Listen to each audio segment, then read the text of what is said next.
Spread the word, oh man. Spread the word of Islam. Bismillah ar-Rahman ar-Rahim. In the name of Allah, the most gracious, most merciful, I greet you, my dear audience, in our Islamic way. Assalamu alaikum wa rahmatullahi wa barakatuh. May Allah's peace, mercy, and blessings be with you all. We are still discussing the great marvels of the Creator in the process of reproduction. And we said that Allah and only Allah is the one who gives every baby its qualities, its features, psychological, physical, mental qualities. And we said that Allah, all glory be to Him, He is the one who does all this, because there is no power for any creation to interfere with the process of reproduction, and if so, it would be completely destroyed or damaged. And we also mentioned that the living cell in the body of the human being does not exceed 0.03 millimeter in diameter. It carries the genetic code on a number of chromosomes, and the chromosomes are made of DNAs, deoxyribonucleic acid, and every DNA is formed in double helix structure, and each double helix structure is composed of two walls of sugar and phosphate, and is having in between coding proteins, and each chromosome carries a number of genes, and every gene, Allah has given it the capacity to produce certain types of proteins.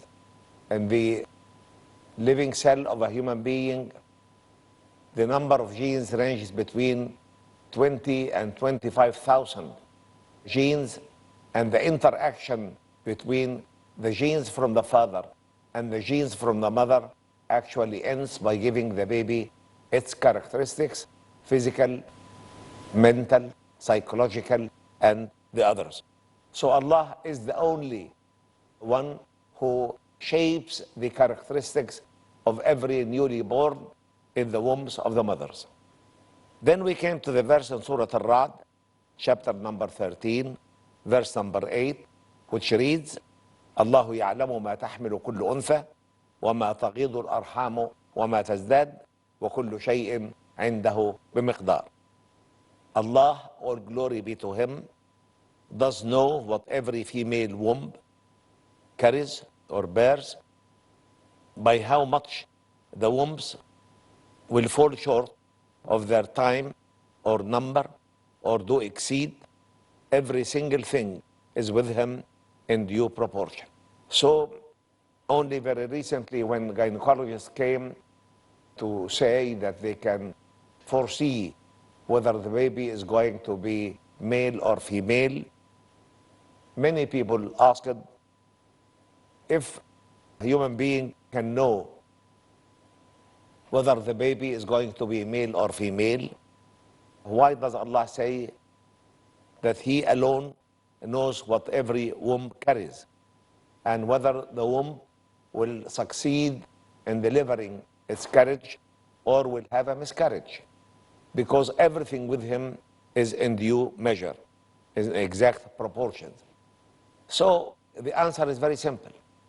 The medical doctor could know 1, 2, 10 cases, 100 cases, but Allah knows what every womb, plant, animal, or human, carries.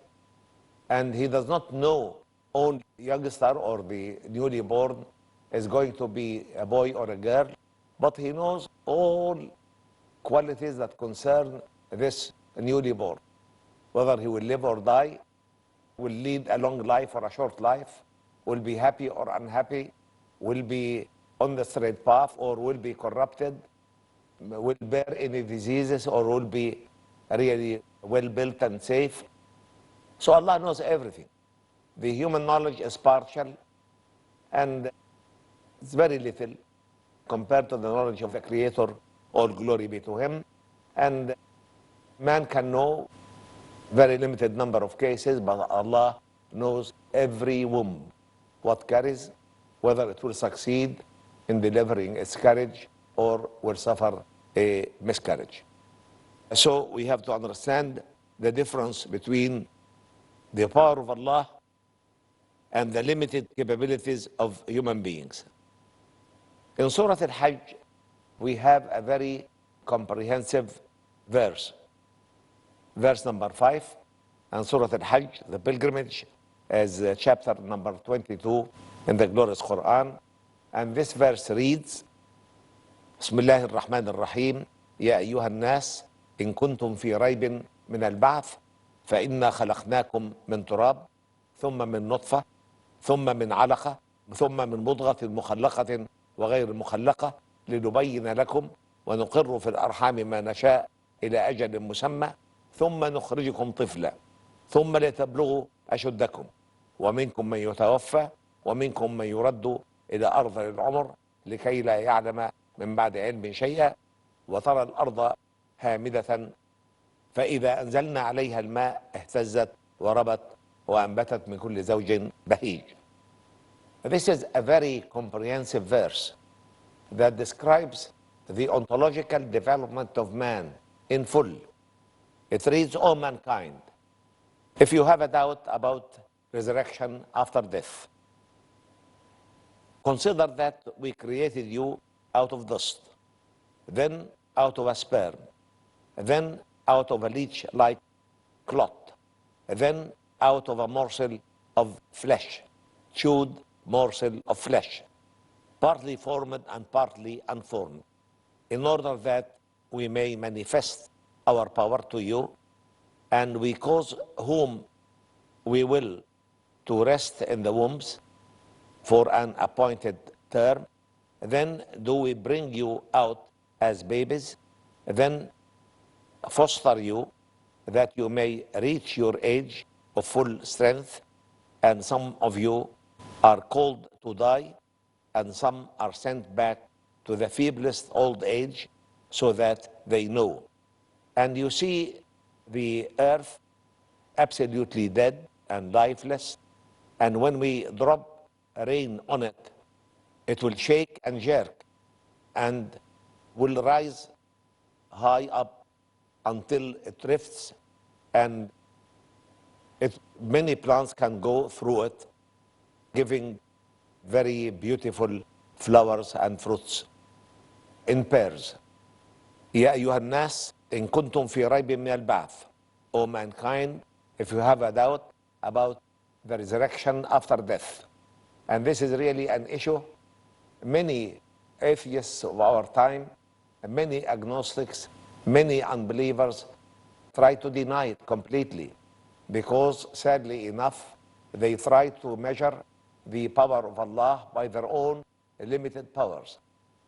O mankind, if you have a doubt about the resurrection after death, consider the fact that you were created out of dust. And that's true. We were created out of dust. Not only us, but Adam and Eve, may Allah be pleased with them both, were originally created out of dust. And this dust was wet with water, it became mud. And then this mud was left to decay, became black colored mud, a little bit smelly. And then it dried up more, it became clay. More became sounding clay. And this was the process of creating Adam and Eve. May Allah be pleased with them both. And we, as their descendants, we have inherited part of the dust in every germ cell from the father or the mother.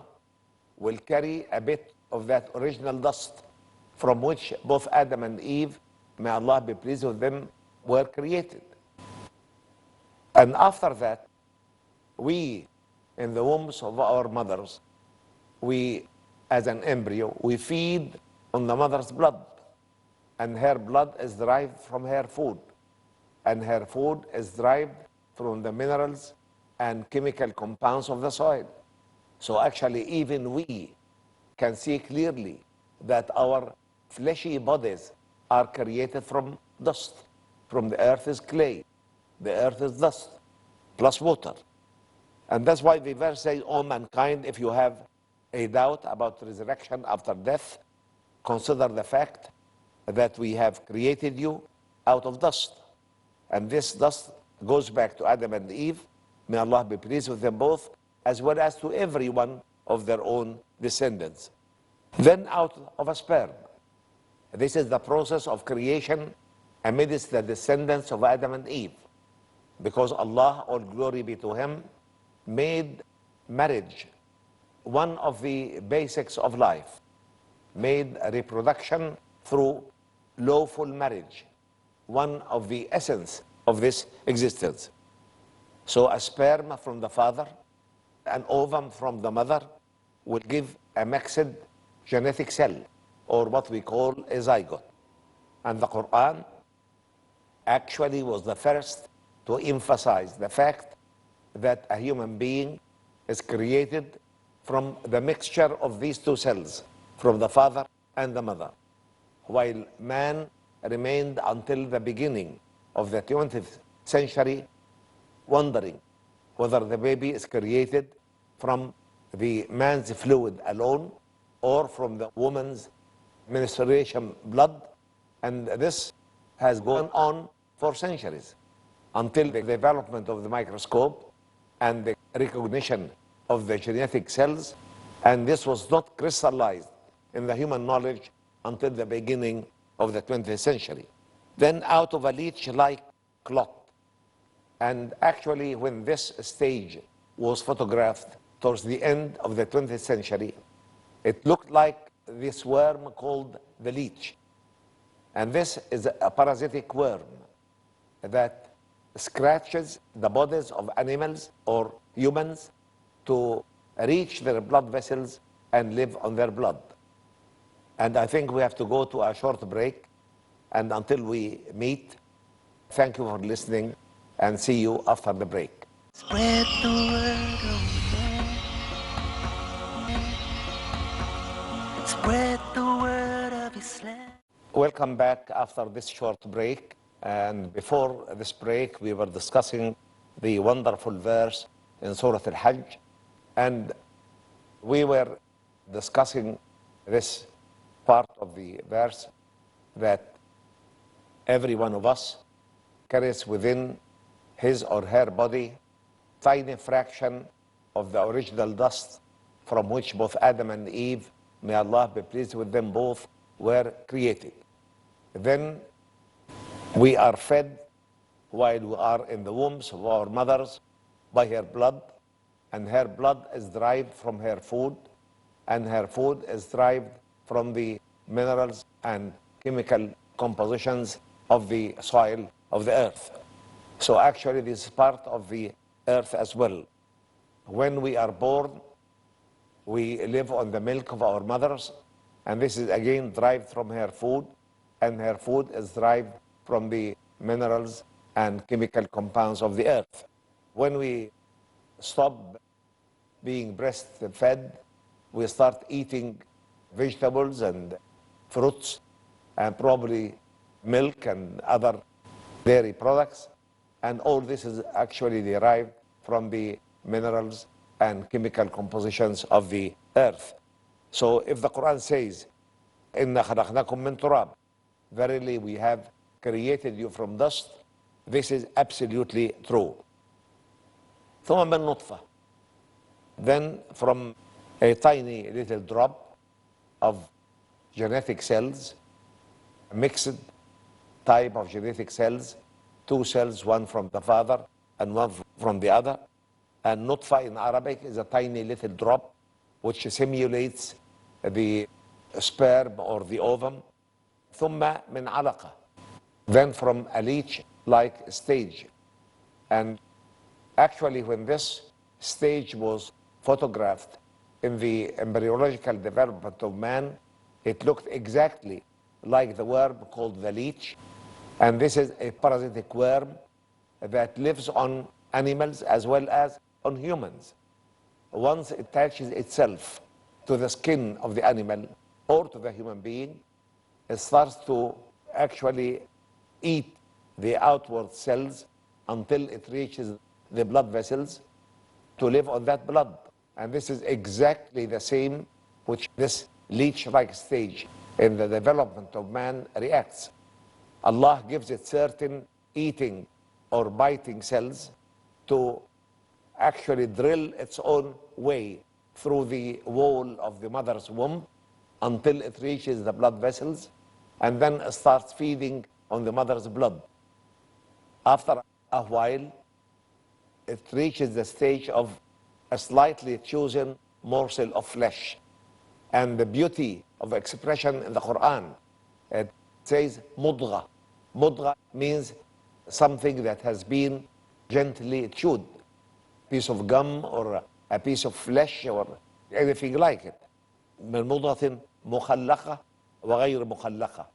You see, if it were destined to live, it will be مخلقة, will be actually formed, completely formed. If it will not continue the process of development of the embryo, it will be not formed, will be unformed. And only Allah knows this. Nobody else can interfere in that. In order that we may manifest our power to you. So this process of the creation of the fully developed man from these tiny stages that most of them cannot be seen by the naked eye is a testimony for the might, knowledge, and wisdom of the Creator. All glory be to Him. And that's why every one of us should really actually meditate about how he was created or she was created, in order that we may manifest our power to you, and because whom we will to rest in the wombs for an appointed term, because many pregnant women can get miscarriage, sometimes knowing or unknowing. And of course, only Allah knows whether this pregnancy will continue till the end or will break through its process of development. And all these are signs of the might, knowledge, and wisdom of the Creator. Then do we bring you out as babies? Actually, every born baby, the father and mother of this baby should bow in gratitude to Allah that this baby came out safely from the womb of the mother, because actually the stages it passed through, not easy stages. Any one of these stages could destroy him completely. And that's why every newly born baby, safe from deformation, would warrant the great thanks of the parents. And they should show this materially and spiritually, because the pregnancy passes through stages of great danger, and it is not an ipso facto that every pregnancy will end safely. Then do we bring you out as babies or as babes? Then foster you. It's Allah that fosters us. Really, our parents do their best, but the greatest guardian for every newly born is Allah. All glory be to Him. That you may reach your age of full strength, youthfulness. And some of you are called to die, and some are sent back to the feeblest old age, so that they may know, they may reflect, they may think. And that's why the Quran repeatedly mentions the great power of Allah in the process of creation of man, so that every man may really be thankful to Allah that he came out safely to this life. And the parents should be thankful, and the person himself should be thankful and should be grateful, and at the same time should never ever be highly conceited or full of himself or see himself above others, because if he remembers the very weak stages he passed through during his ontological development, he may never be that conceited or that full of himself. The verse comes to the end, وترى الأرض هامدة فإذا أنزلنا عليها الماء اهتزت وربت وأنبتت من كل زوج بهيج. And you see the earth, the soil of this planet, absolutely dead. But once the rain falls on it, it sprouts with vegetation. It rises up, it shakes and jerks, it splits out with lots of vegetation and beautiful flowers and magnificent fruits. And the Quran repeatedly relates the process of development of the human embryo with the process of vegetation, and at the same time relates the process of resurrection after death with the process of vegetation. And that's how we have to look at both processes.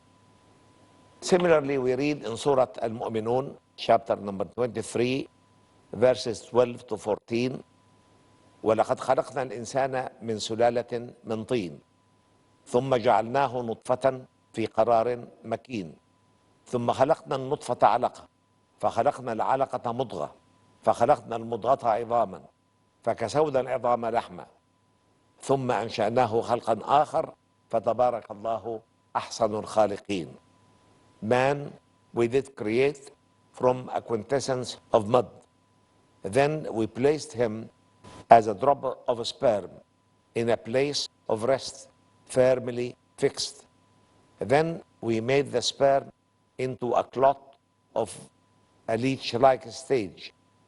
Then of that stage, we made a fetus lump like gently chewed piece of flesh. Then we made out of that lump bones and clothed the bones with flesh. Then we developed out of it another creature. So blessed be Allah, the best to create. This is again one of the very comprehensive verses that speak about the embryological development of man. وَلَقَدْ خَلَقْنَا الْإِنسَانَ مِنْ سُلَالَةٍ مِنْ طِينٍ. Verily, we have created man from a quintessence of mud. And this applies both to Adam and Eve. May Allah be pleased with them both, as well as to every one of their descendants. I think we have come to the end of this episode. And until we meet again, I thank you for listening and greet you in our Islamic way. Assalamu alaikum wa rahmatullahi wa barakatuh. May Allah's peace, mercy, and blessings be with you all. We are the Muslim Ummah, and each day that goes by, the harder we try. In gratitude we pray to Allah, chosen as part of the best of mankind. We spread the word of Islam. Each man at each hour, in awe of his power. Each flower, each tree, everything that we see. Spread the word.